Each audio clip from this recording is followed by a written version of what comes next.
ও বান্দারা, যারা মা হারাইছে এরা বুঝে মায়ের কি পরিমাণ দাম। ময়দান থেকে বাড়ি যাওয়ার পরে যখন মা দুনিয়ায় নাই, বাড়ি যাওয়ার পরে মাকে যখন পায় না, তখন স্ত্রীরে বারবার বারবার ডাক দেয়। এরপরেও দেখবেন দরওয়াজা খুলতে কি পরিমাণ দেরি হয়।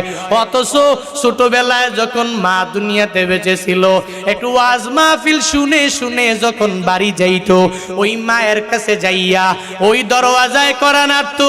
একবার যদি ডাকতো, মা তোমার ছেলে বয়ান শুনে তোমার মানিক তোমার দরওয়াজায় হাজির হয়েছে, ও মা তুমি দরওয়াজাটা খুলে দাও।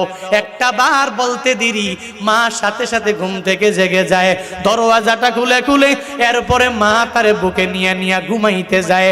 ওদিনও এক বক্তার সাথে আমার মোলাকাত হয়ে গেল, কথাবার্তা বলে। উনি বলতে লাগলো, জুনায়েদ ভাই,